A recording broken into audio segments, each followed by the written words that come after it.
আজকাল বিবাহ কেন ভেঙে যাচ্ছে? ভালোবাসা কি কমে গেছে, নাকি আমরা সম্পর্কের জন্য প্রস্তুত নই?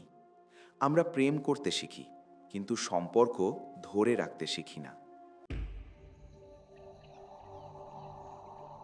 আজ আমি বলবো একটি সুস্থ ও দীর্ঘস্থায়ী সম্পর্কের 5টি মূল ভিত্তি। 1. অ্যাট্রাকশন না, ইমোশনাল ম্যাচুরিটি। শুধু ভালো লাগা দিয়ে সম্পর্ক টেকে না, কারণ শারীরিক আকর্ষণ দিন দিন কমে যায় আর নতুনত্ব একসময় ফিকে হয়ে যায়। কিন্তু ইমোশনাল ম্যাচুরিটি থাকলে দুইজন মানুষ ঝগড়ার মধ্যেও একে অপরকে ছোট করে না। তাহলে নিজেকে প্রশ্ন করুন তো, আমি কি রাগের সময়েও সম্মান ধরে রাখতে পারি? 2. কমিউনিকেশন মানে শুধু কথা বলা না। অনেকে ভাবে আমি তো সব বলি, কিন্তু কথোপকথন মানে অভিযোগ করা না। কথোপকথন মানে বোঝা। উদাহরণস্বরূপ এভাবে বলা যে, তুমি এমন কেন? এভাবে বলাটা আক্রমণ। কিন্তু যদি এভাবে বলা হয় যে, আমি এটা পেলে ভালো লাগতো, তাহলে এভাবে বলাটা হয় প্রকাশ। মনে রাখবেন, হেলদি রিলেশনশিপে অভিযোগ কম, বোঝাপড়া বেশি। 3.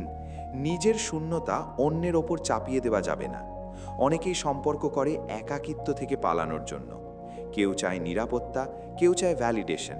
কিন্তু সম্পর্ক হলো দুইজন পূর্ণ মানুষের সংযোগ, বরং দুইজন অপূর্ণ মানুষের নির্ভরতা নয়।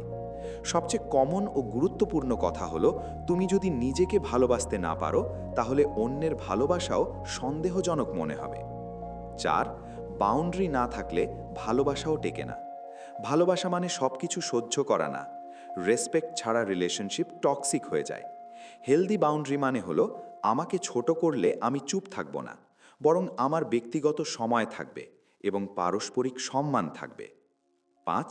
কমিটমেন্ট অনুভূতি না, সিদ্ধান্ত।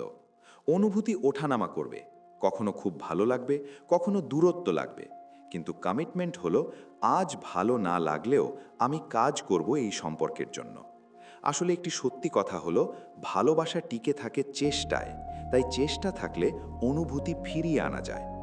পরিশেষে বলতে পারি, সম্পর্ক ভাঙে হঠাৎ করে না, ধীরে ধীরে সম্মান কমে যায়, কথা কমে যায়, আর সবচেয়ে ভয়ঙ্কর যেটা, সেটা হলো চেষ্টা কমে যাওয়া। একটি সুস্থ সম্পর্কের জন্য দরকার emotional maturity, communication, self worth, যা খুবই গুরুত্বপূর্ণ, বাউন্ডারি এবং কমিটমেন্ট। আসলে ভালোবাসা পাওয়া ভাগ্য, কিন্তু ভালোবাসা ধরে রাখা চরিত্র।